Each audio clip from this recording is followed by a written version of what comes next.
I'm Karima Mansour. I'm a contemporary dance choreographer, dancer, and teacher.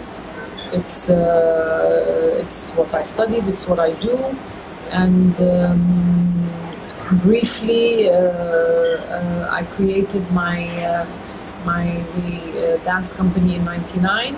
But I've also been working, whether as a performer or a teacher, within Egypt and outside Egypt.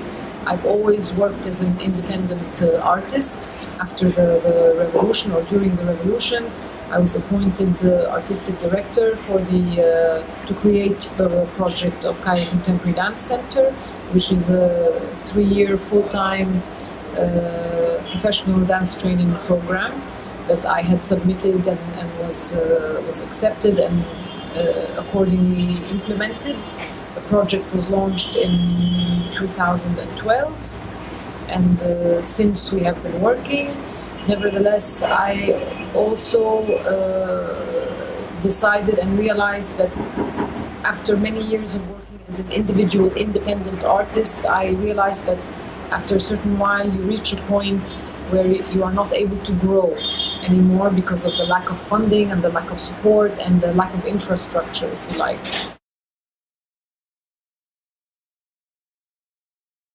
We have a serious lack in cultural managers and fundraisers and proposal writers, which is at the end of the day not the job of the artist. And what happens is that you have a lot of artists who get sucked in completely in this proposal writing and budgeting and all this administrative work that is very difficult, very time consuming, very energy consuming.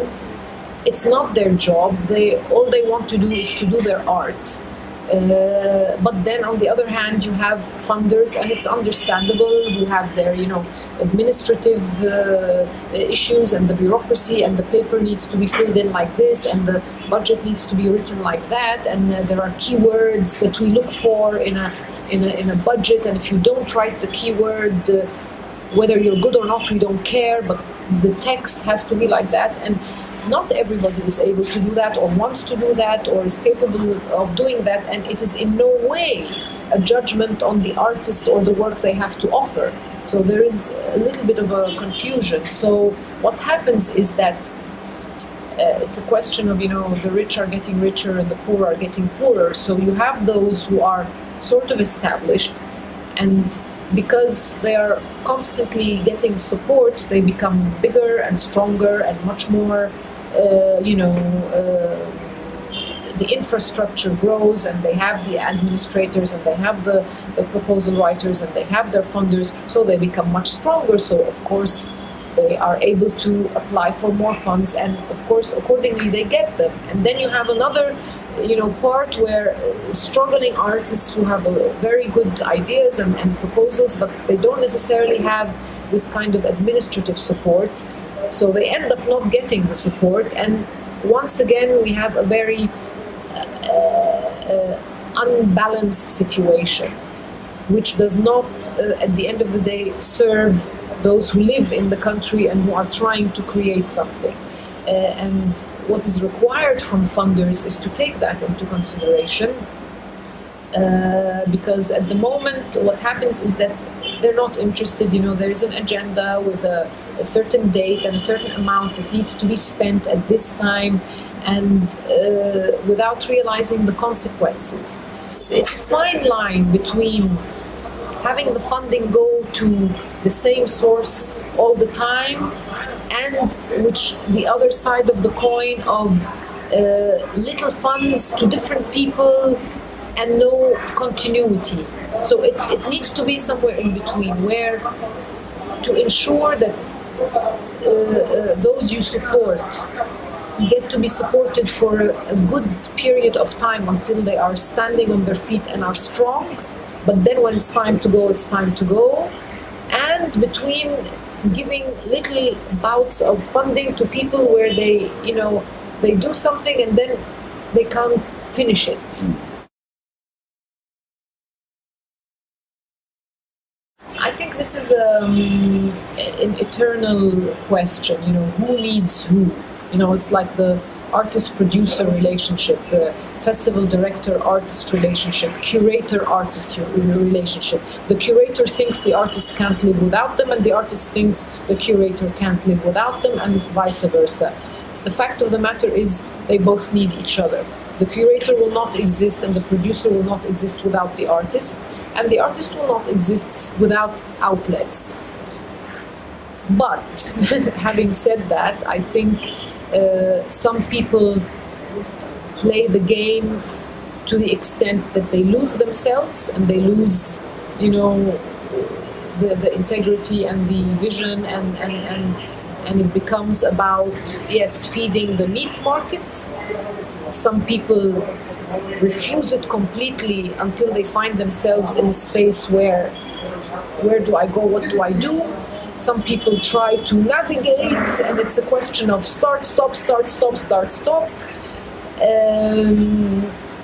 So I think all of this needs to be redefined and constantly re-questioned, and it requires a lot of discipline from the artist to, have this voice, it's like, careful, where are you going, what are you doing, who are these people, how much do you allow the funders to interfere, when do you say, okay, that's it, stop, sorry, thank you, I don't want your money, I'm not interested,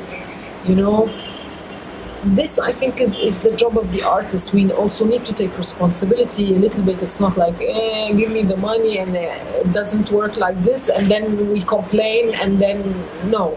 We have to also be honest and know when to say yes, when to say no, when to stop, when, sorry, I don't accept your interference in the work and all of that.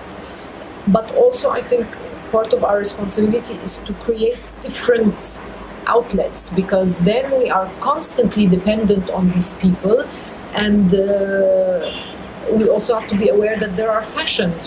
Today this person is in fashion, and Africa is in fashion, and women from the Middle East are in fashion, and I don't know, the Arab world, and then the Arab Spring, and these are all fashions, and it goes up and it goes down, and we also have to not play this game. But this happens not only in funding, it happens in festivals, it happens in all of this. So we have to be careful. Definitely, the artist needs to protect themselves at the end of the day and maintain their integrity as much as possible.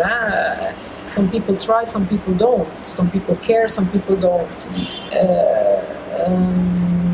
And find different ways of functioning. I think this is very, very important. I don't know how, self-sufficient, creating, which is like, I feel this is the phase I'm at now. Like now that Cairo Contemporary Dance Center is moving under the direction of Mad Dance Mecca, acquiring a new space, definitely relying on funding, but also I need to, after a while, start opening up, and this is why artist in residency is one way of, because I believe in it.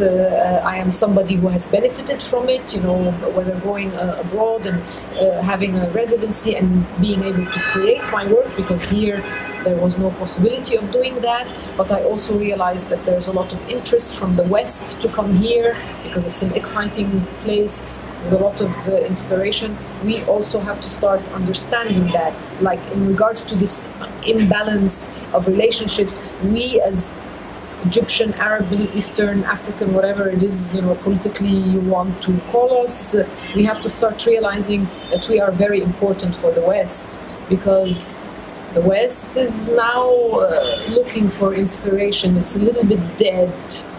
And here there is a lot of material. So the relationship is equal and it is strong. It's not we always wanting something from them. No, they also want, but let's be honest and collaborate.